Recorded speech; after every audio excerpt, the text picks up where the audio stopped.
What if the very person you quietly judged or carelessly dismissed was the one holding the key to your greatest breakthrough?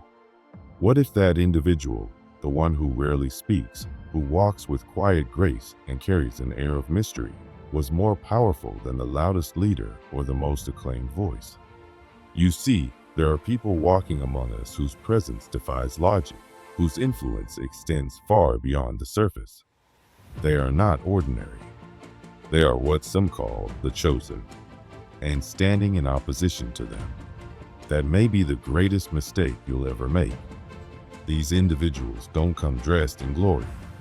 They don't seek validation. In fact, most of the time, you won't even notice them until it's too late. Their power isn't in dominance or force. It's in their silence, their resilience, their ability to bend the energy of a room without a word. They don't need a spotlight because they are the light. And the moment you try to fight them, ignore them, or drag them down, something unexpected happens. Everything around you starts to shift. Not because they cursed you or retaliated, but because their spiritual alignment is so divine, so fiercely protected, that attacking them is like trying to punch through a force field made of truth and light. You may think that sounds poetic or exaggerated, but look closely at your own life. Think of that one person who seems to rise, time and time again, no matter what they go through. They suffer, yes, but they don't break. They get knocked down, but somehow emerge even more radiant. There's a reason for that. The chosen are covered, not just by inner strength, but by something deeper, divine protection. And that protection doesn't just shield them. It reflects energy. It multiplies truth. It exposes falsehood. Imagine walking through life with an invisible shield, one you didn't ask for, but were born with. This shield doesn't only guard against physical harm, it filters the emotional, mental, and spiritual attacks hurled at them. This is what the chosen carry. They are rooted in something ancient, something sacred. They walk through the fires of life and come out not only whole, but holy. That's not superstition. That's spiritual law. But their protection is only part of the story. Their true power lies in their spiritual influence. It's something you can't measure or control. It's the way they change the energy of a space just by being in it.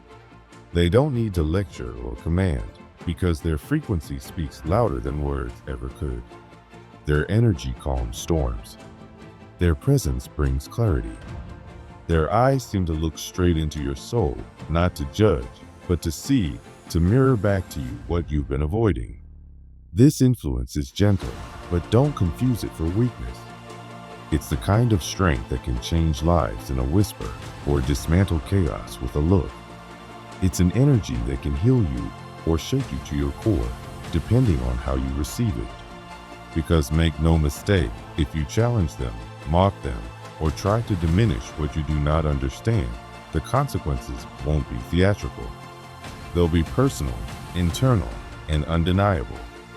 Not because they seek revenge, but because truth always reveals itself in the end. The chosen don't need to defend themselves. Their alignment does it for them. So many have fallen into the trap of misjudging such people.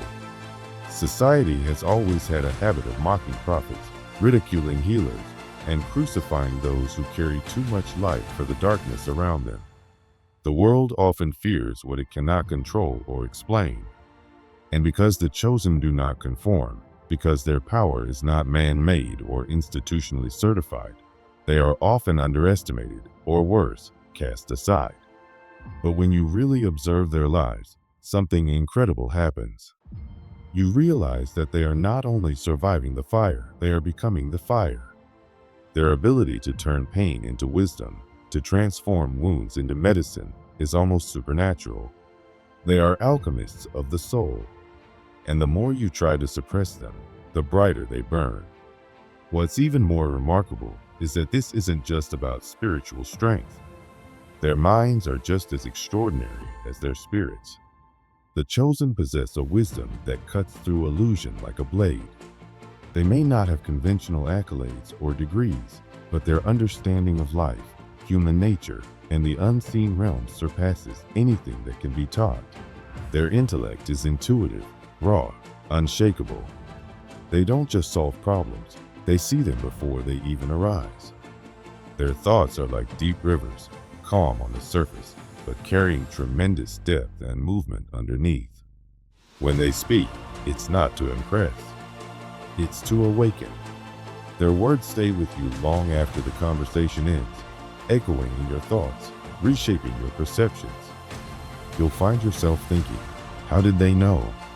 Or, why does that keep replaying in my mind?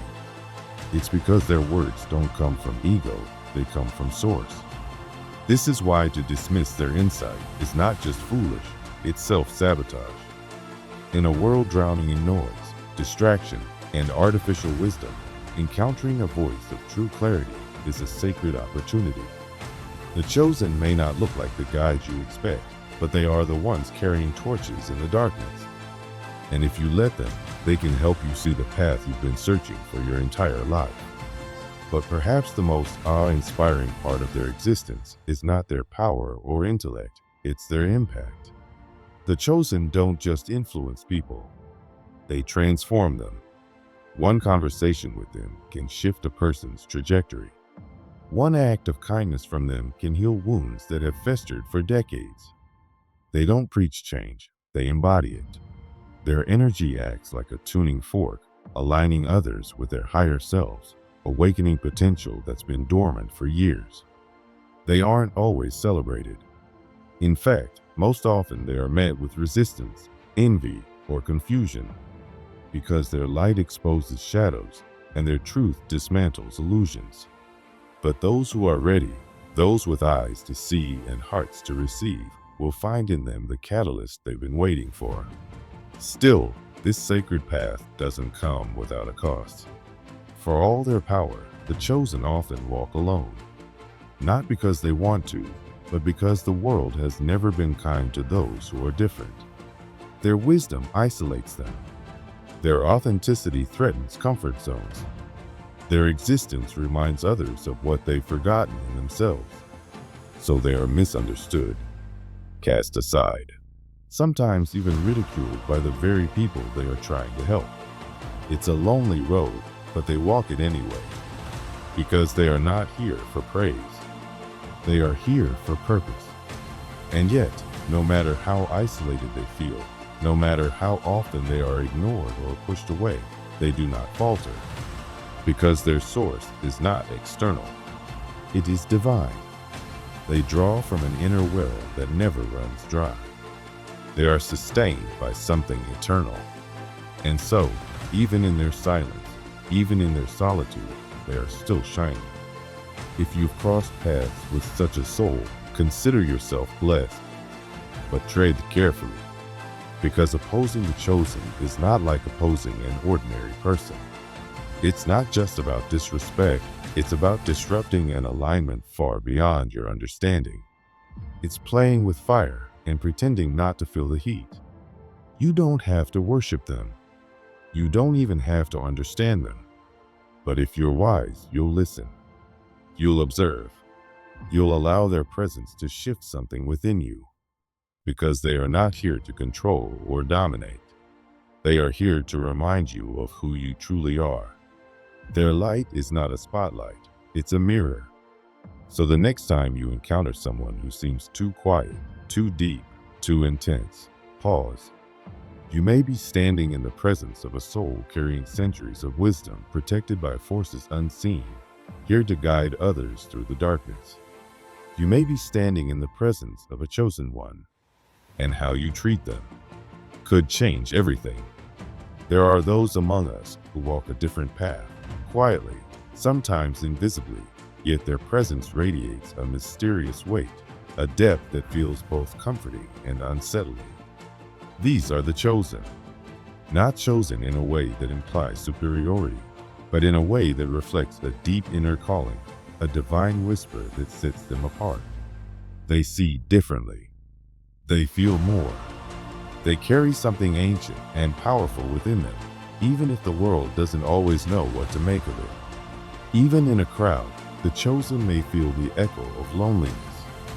It isn't because they're antisocial or distant. It's because their view of reality often drifts outside the lines of what's considered normal. Their minds don't operate on autopilot. Their hearts don't follow the trends. They question what others accept, and they sense what others miss. The world, built on structure and conformity, tends to resist those who dare to color outside the lines. And so, the chosen often find themselves standing alone, not for lack of love or desire for connection, but because their truth simply doesn't fit into society's well-polished boxes. Throughout history, we've seen this play out again and again. Visionaries, mystics, rebels, and pioneers laughed at, silenced, or even persecuted before the world eventually caught up to their vision. Thinkers whose ideas were first ridiculed and later revered. And yet, each time, it begins the same way, with misunderstanding, resistance, and exile. The modern-day chosen experience this same rhythm. Their insights challenge comfort. Their gifts demand openness. And in a world terrified of change, that can feel like too much. But this resistance, this isolation, is not the end of the story. It is only the beginning. It is the fire that forges clarity, the silence that births understanding. The chosen do not walk alone because they are broken. They walk alone because they are carrying something the world hasn't yet learned how to receive. What seems like rejection is often just unreadiness. But time is not the enemy. The chosen are patient because they know that true transformation begins beneath the surface, in the unseen soil where seeds must lie dormant before they bloom. To walk this path is not easy. It requires a rare blend of courage and humility. The chosen must learn to hold compassion for a world that fears them, and love for a world that may not return it. They are tested again and again, not to punish them, but to prepare them. Every misunderstanding is a mirror. Every exile is a doorway. They are being shaped into vessels strong enough to carry wisdom without ego and vision without judgment. What makes the chosen so unique is not just what they know, but how they know. Their minds are sharp, yes, but it is their intuition that truly sets them apart. This is not just gut instinct or clever guesswork. It is something deeper, almost otherworldly. An inner compass that never loses direction, even in the darkest of storms. They can feel the truth behind a smile. They can hear what's hidden between the words. They see patterns and meanings that ripple beneath the surface of reality. This intuitive sense becomes their quiet superpower, guiding them through complexity with grace and subtlety. While others stumble through chaos, the chosen move with eerie precision, not because they've mastered logic, but because they've learned to trust the unseen. In conversations, they offer a kind of presence that calms the noise. In crisis, they instinctively know the right words, the right silence, the right gesture. It is as if they are tuned to a frequency most people have forgotten exists. But even as they offer this gift, they remain on the edges. The irony is painful. Those most able to understand and connect are often the ones most misunderstood. And yet, the chosen do not close their hearts. They continue to give, to love, to guide, not because it is easy, but because it is who they are. Their empathy runs deeper than offense. They know that even rejection is a form of fear, and they forgive the world for not yet being ready to meet them where they stand. Beyond their intuition lies another treasure, the hidden knowledge they carry. This is not knowledge acquired through endless books or classrooms. It is ancient, timeless, and woven into their very being. It rises from within like a memory long buried, whispering truths that have no language. The chosen grasp concepts others haven't even begun to imagine. They understand reality in layers, physical, emotional, spiritual, and energetic, all intertwined in a dance most never perceived. Sometimes, this knowledge reveals itself through visions or insights. Sometimes, it comes as a knowing that can't be explained. They read people effortlessly. They feel into events before they unfold. They spot connections others miss. And when they speak, even their simplest words carry a strange, undeniable power, as though truth itself is vibrating through their voice. It is not about being right. It is about being aligned with something greater. This knowledge makes them bridges between worlds. They walk between the material and the mystical, the seen and unseen, the rational and the intuitive. They are the ones who can stand in the center and translate light into language. But again, this gift is not always welcomed. Society has long feared what it cannot control, and so the chosen often become targets of doubt or ridicule. Their understanding is so expansive, so paradigm-shifting, that it threatens the safety of familiar lies. Still, their role is not to convince or convert. It is to be, to exist in their truth so fully that it creates a gravitational pull, drawing others not through force, but through resonance. They do not preach.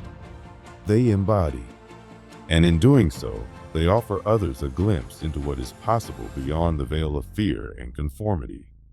One of the most potent aspects of the chosen is their energetic influence. They don't just think differently, they vibrate differently.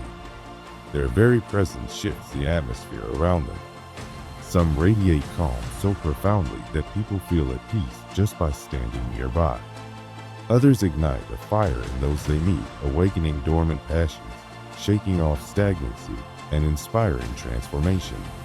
Their energy speaks louder than their words, resonating with something deep within us. This isn't magic. It's alignment. The chosen are tapped into subtle universal laws, how energy flows, how intention shapes reality, how emotions ripple through space and time. They know how to direct energy, how to transmute it, how to heal with it. Often, they do this unconsciously. Their influence isn't always loud, but it is undeniable. Walk into a room where a chosen one stands, and you'll feel it. The air will shift. The silence will deepen. Something will change. And yet, being this energetically attuned comes at a cost. The chosen are highly sensitive to the emotional and spiritual turbulence around them. If they don't guard their boundaries, they absorb too much pain, grief, anger that isn't theirs. Over time, this can wear them down, leaving them vulnerable and drained. That's why solitude is not a luxury for them, it's a necessity. In silence, they restore. In nature, they realign. In spiritual practice, they rebuild. Their energy is sacred, and when well tended, it becomes a force of immeasurable good. They can dissolve conflict with a glance. They can lift someone out of despair with a single sentence. They are natural harmonizers, able to sense the dissonance in any environment and quietly begin weaving peace into its cracks. In times of crisis, they often emerge as unexpected leaders, not through control, but through presence. People trust them, even if they can't explain why. But if their energy becomes too depleted, the opposite can happen. The light dims, the clarity fades, and in those moments, they need others to hold space for them, to offer the same compassion and understanding they so freely give. Because they too are human. They too are vulnerable. And when they fall, the world loses more than one soul. It loses a source of light. This is why the chosen must be honored, not worshipped. Understood, not used. Supported, not silenced. When we dismiss them, we lose access to a deeper intelligence. When we resist them, we resist our own evolution. But when we recognize them, when we truly see them, we begin to unlock something profound within ourselves. Because the truth is, the chosen are not here to be different for the sake of difference. They are here to help us remember who we are beneath the noise and numbness. To walk beside a chosen one is to be gently pulled toward your own awakening. It is to feel seen in ways you didn't know you were hiding. It is to be invited into a deeper, truer version of yourself. And it all begins with a choice to open, to listen, to trust. In the end, the chosen remind us of something we often forget, that the greatest revolutions start not with armies or empires, but with individuals brave enough to go against the flow, brave enough to speak truth when it's unpopular, brave enough to feel deeply in a world that numbs, brave enough to love in the face of fear. And maybe, just maybe, that bravery is what the world needs most right now.